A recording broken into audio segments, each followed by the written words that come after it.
Happy Thursday, everybody. Welcome to Survive to Thrive. We are going to work on my 14-point listing presentation today. I'm going to go through the list with you, just give you item by item, and then we're going to go from the top, and we're going to get as much of this we can get in the next 20 minutes. This is a 4-hour class when I teach it, and I'm going to give you as much as I can in the next 20 minutes. Okay, step one, confirm the appointment. So confirming the appointment simply means I'm going to call Kevin. Hey, Kevin, John Dietz. We have an appointment today at 4 o'clock, and I'm confirming we're still meeting at 4 o'clock. Now, Kevin says, Yep, I'm looking forward to meeting with you. This is your first opportunity to trial close. Kevin, when we get together today at 4 o'clock, if I'm able to show you that I'm the right agent for the job, are you ready to get started today? Now, don't skip that. A lot of you are thinking, I know you are, oh, I don't know about that. That feels uncomfortable. What if they say no? Do I sound pushy? All that other noise that's going on inside your head, ignore that noise. I'm totally okay if he says no, by the way. My response to no is cool, see you at 4. My response to I'm not sure is the same thing. Cool, I'll see you at 4. By the way, if he says yes, cool. See you at 4. Now, what is this doing for me? Well, I know that I'm going on an appointment with somebody who's ready to get started today. Or I know that I'm going to have to do a little bit of extra work in order to help them make a new decision based on new information. Step two, listing channel. So the listing channel simply means that when you leave your office or you leave your home to go on that listing appointment, you are in the right mindset in order to take that listing. And what I would recommend is turn your radio off. Don't listen to the radio, especially don't listen to talk radio. Holy cow. Uh, don't answer your phone. If you answer your phone and it's bad news, you got a deal closing tomorrow and there's some roadblocks, there's some speed bumps that you're going to have to take care of in order to close tomorrow. Now your mindset is not 100% on going in on that appointment and just crushing it. Use this time to practice the conversation, drive down the street, visualize yourself going on the appointment, crushing it. Uh, Practice what you're going to say as you're driving down the road and get mentally ready to go in there and crush it. Okay, step three is confirm the appointment again. So I'm on my way. Hey, Bob, John Dietz. I'm on my way. I should be there right at 4 o'clock unless I run into traffic. And if I do, I'll give you a call and let you know. By the way, if I didn't confirm the appointment on the first opportunity, this is another opportunity. Didn't trial close, I mean, this is another opportunity for me to trial close. Okay, step four, Kodak moment. Kodak moment is that great first impression that you're making at the front door. You have 10 seconds to make a great first impression. Now, in order to make a great first impression, first of all, you have to be on time. If your appointment is at 4 o'clock and you knock on the door at 4:05, you're not on time. If you're meeting with a high C, you've already lost the listing because you're late. Now, leave and give yourself enough time in order to get there early. If you run into traffic and you're running late and your mindset is, I don't know if I'm going to get there on time. I'm frustrated. I'm annoyed. All these drivers are pissing me off. You're not in the right mindset in order to go in there and crush the appointment. So leave early in order to be on time. If you get there early, park around the corner. Don't go and park in front of their house and sit there for 10 minutes because if the appointment's at 4 o'clock, knocking on the door at 3:50 is also not on time. 4 o'clock is on time, period. But if you sit in front of their house, that makes you a stalker, which is kind of weird. And you don't want to do that. So park around the corner or use this opportunity to drive around the neighborhood and look at the comparables that you've brought with you. Now, when it's time to go to the front door, park in the street, don't park in the driveway. If you have a car that's plastered with real estate all over it, telling everybody that you're a realtor, don't park directly in front of their home because they may not want their neighbors to know that they're thinking of selling their home. So park a couple doors down. Walk to the door. You have everything you need, all of your tools in your briefcase or backpack or whatever it is that you're carrying. The only thing that is in your hand is a business card. That's it. Now I'm going to knock on the door.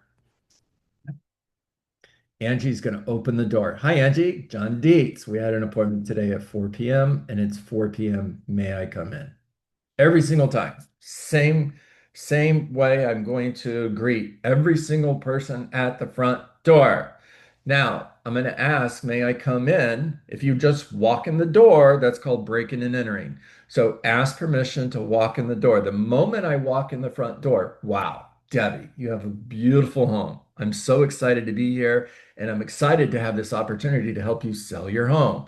Now, before we go any further, would you like me to take my shoes off? Be different, be professional, be courteous, stand out. Now, what I would love for you to do, we're on step 5, which is tour the home. What I would love for you to do, Michelle, is to take me on a tour of your home. However, before we do that, is it okay if I set my things down at the kitchen table? Yes. Now, as I'm touring the home, I'm asking questions. I'm taking notes. I'm taking notes out loud. In other words, I'm writing down, I'm speaking what I'm writing down. Beautiful family room, vaulted ceilings, hardwood floors, wood burning fireplace. Holy cow, I love your kitchen. Man, this is beautiful, Angie. Completely updated. When did you do this? Ask questions that a buyer is going to ask. Okay, what kind of countertops do you have? What cabinets? Ask questions that a buyer is going to ask, like their home. I can't tell you how many appointments I've been on, and a seller has said to me, John, I met with so and so is always a top real estate agent in the market. Okay. And they tell me, John, I met with so and they don't even like my home. Why would I hire them? Great question. I love your home. Hire me. They didn't even ask any questions. They didn't take any notes. How are they going to sell my home? So the 3 questions that every seller is asking themselves about you before you go on the appointment are, do you care about me? Can I trust you? And can you help me? So I'm conveying from the moment I greet them at that front door, I care about you. You can trust me. I know what I'm doing and I can help you. So as I'm touring the home, I'm taking notes, asking questions, being enthusiastic. I like their home. Now, step 6, you're sitting at the kitchen table. Begin the conversation. Rosa, thank you for meeting with me today. It is always an honor and a privilege to discuss the possibility of the Dietz team representing someone in the sale of their home. Thank you for this opportunity. I'd like to start by sharing my mission statement with you. My mission is to meet your goals and exceed your expectations. Now, because of that mission statement, now that's a transition statement. Because of that mission statement is a transition statement that takes me from step 6 to step 7. Step 6 is begin the conversation. Step 7 is set expectations. So, Rosa, because of that mission statement, whenever I meet with a potential client, one of 3 things typically happens. One of those things will happen today. Either one, they understand and appreciate the benefits that I have to offer and they hire me, which is awesome. Or they may not hire me, which quite honestly is not so awesome. And pay attention, okay? Because if you've watched any of my videos going back a year, 2 years, 10 years, and you're watching my 14-point listing presentation, it's not just what I'm saying, but how I'm saying it. You're a little bit of an actor here. You've got to act like you're on stage. Like Kevin says, you got to have some thespian in you. You're an actor. You're on stage. When I say the second thing that happens is they don't hire me, and quite honestly, that's not so awesome. Always with a smile, always with a little bit of a laugh. I'm being human. I'm more likable. Now, the third thing that occasionally happens is I may choose not to take the listing. And my tonality there is going to soften. It's going to get a little bit more serious. I'm going to lean in. Third thing that occasionally happens is I choose not to take the listing. Now I'm going to pause. I'm always going to pause because I'm going to give them an opportunity to ask me why. I want them to ask me why. So Clem says, John, why would you not take the listing? Because their mindset is you're a desperate real estate agent who needs their listing. You're demonstrating to them, I don't need your listing. I want to work with you. That's why I'm here. But you see, if I needed your listing, I would tell you anything you want to hear just to get a sign in your front yard. And you see, that's a win-lose, and you're the one who lost. I still won because that sign is going to turn into buyer calls. I'm going to turn those buyer calls into clients. I'm going to sell them homes, just not yours. And you lost. Now, because I don't need your listing, that's a really good thing. I'm going to tell you what you need to hear. And I may choose to turn down the opportunity. So back to the third thing. The third thing that occasionally happens is I may choose not to take the listing. Clem responds, why? Clem, that's a great question. I'm so glad you asked. You see, if I feel that a seller has a goal or an expectation that cannot be met or exceeded, I would rather turn the opportunity down today than let you down 6 months from now. Does that make sense? Now, in order for me to know if I can meet your goals and exceed your expectations, I need to ask you a couple questions. It's another transition statement. It's taking me from step 7 to step 8. It's taken me from setting expectations to the needs analysis. So, Angie, just out of curiosity, on a scale of 1 to 10, with 1 being not so great and 10 being great, awesome. What needs to happen in the sale of your home for this experience to be a 10? Pay attention to the words I'm saying. I didn't say what's the one thing. I said what needs to happen. And the reason I'm doing that is I want Angie to give me the first thing that comes to her mind. Now, let's say that she says price. I'm going to go 3 deep. All right. The goal's always down here. What they tell you is up here. Price. I need to get my price. That's not the goal. The goal's down here. So my question is, what does that look like to you? What's the right price? And she responds with 450. I need 450. Now pay attention to that word need. I'm taking notes as I'm sitting at the kitchen table and I'm underlining need because I know I'm going to come back. I can talk about this later on because what Angie needs for her home has absolutely nothing to do with what she's going to get. The buyer could care less what she needs. So I know I'm going to talk about this later on, but right now I'm Columbo. I'm a detective. I'm just asking questions. I'm not having a conversation back and forth about what she just said. She says 450. I'm not responding with, are you nuts? You're not going to get 450. Are you kidding me? And now I start talking about price. No, just be a detective. So Angie, just curious, tell me, what does 450 do for you? Why is that important?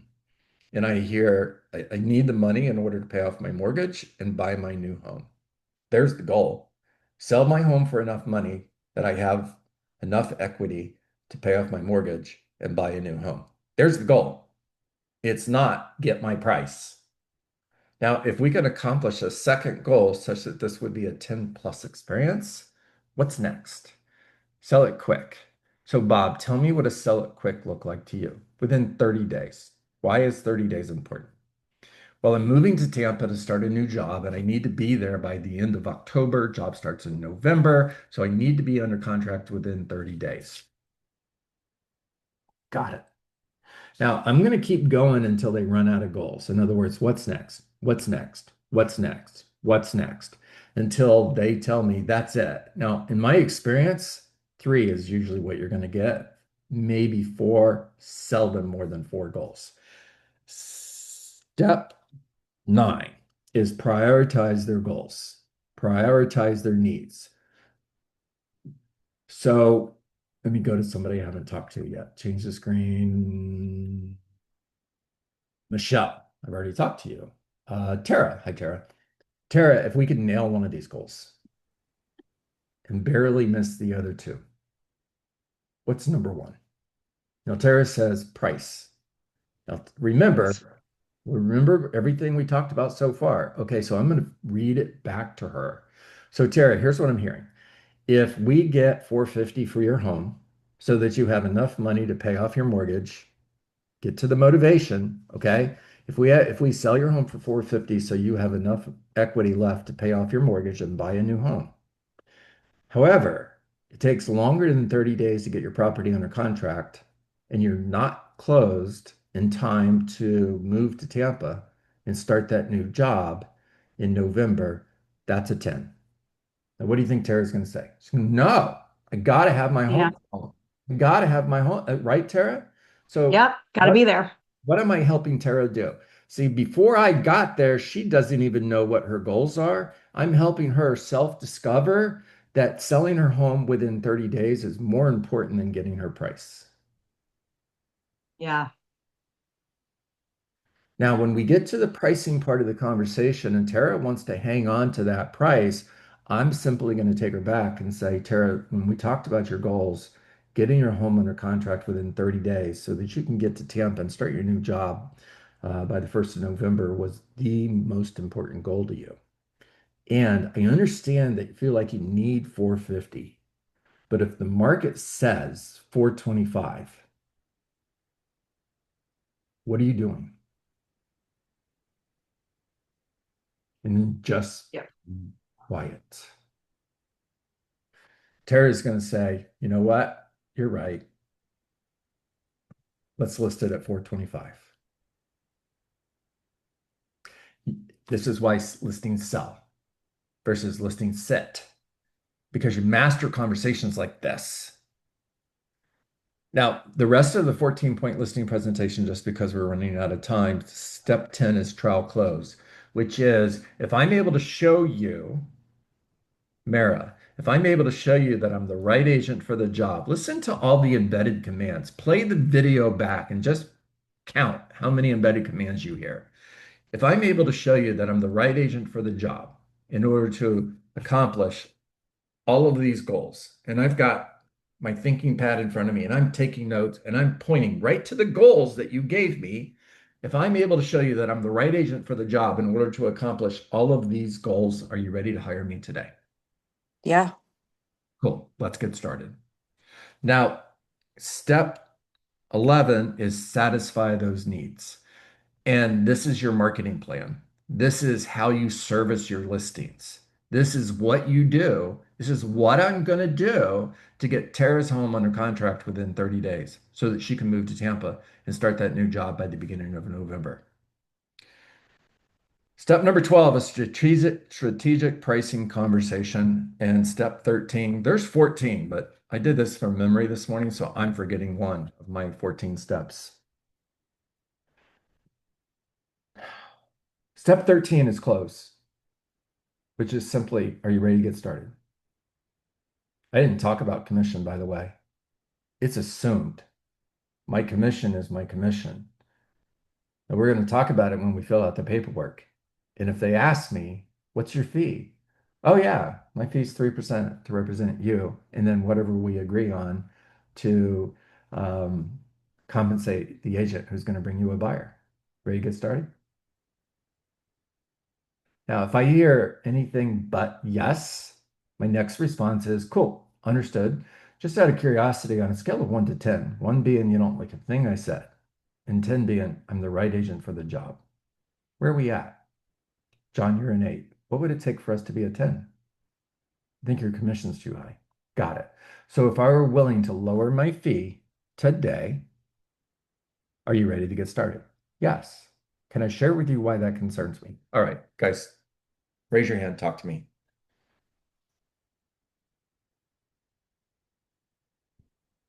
Joanne, John, this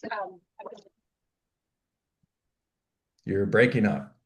You're completely silent right now. Andre, come to me. Joanne, coming back to you in a moment. Yeah, John. So I just went on an appointment and I used the 14 point. sorry, I It think went, Joanne, I I'm don't know if coming I back. was. Joanne, I'm coming back to you in a moment. Oh, Go. I'm got it. sorry, Joanne. I'll make this quick. I went through everything and they had met with three people before me. They loved me. I was the last one. I stayed. They had me stay for an hour and a half, which is wonderful. But they had thought they might rent the property to their granddaughter over the weekend. They decided not to. I called them on Monday. She sounded a little bummed out. So I said, Leslie, why don't, she goes, can you call me back Thursday? So I'm calling today. I'm just wondering how I should proceed with that. I don't know if we have time for that, but I'm going to use some of this 14 point and revert back to that. So I don't know. I'm hoping I get the listing. Schedule the No, appointment. I'm going to get the listing. Here's the answer. What's your goal, your job is schedule the appointment. Get Andre, John Dietz, we talked a few days ago. You asked me to give you a call back. Uh, Want to That's right. get back together with you. I'm looking at Thursday afternoon or early afternoon or late afternoon. What works better for you? Just get the appointment. Get face to face. Joanne, go ahead. Okay, the question was, there are some agents that send over a packet for them to fill out before the listing appointment. And if it's someone I know, then I would feel comfortable sending that, the specs of your home, how long you've lived there, what you've done to it. If it's someone you've never met with before, what is your opinion on that practice? So I can just tell you, I never did it. I didn't have a pre-listing package that I sent them. There was nothing fancy. It was me at the kitchen table talking to them. What I did do is I would send over seller's disclosures ahead of time with a cover letter, uh, letting them know that in order to sell their home, we would need those seller's disclosures filled out and we would need an extra key for the lockbox. Now, when I Okay. show up and there's seller's disclosures filled out and there's a key on top of them on the kitchen table, listing's mine. Nick, let's go. So one of the struggles I've had this summer, and it's happened 3 times, is not the likability, not the data. I bring it and it looks good, but where I've lost is like I'm meeting these people for the first time, so you're building the trust, and then some other real estate agent is coming in and saying, "Yeah, you can get this price." That's crazy because they're buying the listing, and I am struggling hard to get around that. So, Nick, I mean, like I can these houses have gone listed and now they're sitting I get and it. they'll sell where I told them they'll sell. I get I've it. been wrong once in 7 years, like where I was embarrassed wrong. You know what I mean? Like not the 1% off. Totally get it. So we're going to proactively overcome an objection, okay? So Nick, the third thing that occasionally happens when I meet with a potential seller is I may choose to turn down the listing. Now, the reason I would do that is if I feel they have a goal or an expectation that cannot be met. I would rather turn the opportunity down today than let you down 6 months from now. This is what I would add if I were you, so that you can start winning these listings. You see, Nick, here's the good news, and I want you to take it the right way, okay? I don't need a listing. I really want to work with you, and that's why I'm here. But you see, if I needed your listing, I would tell you anything you wanted to hear just to put a sign in your front yard.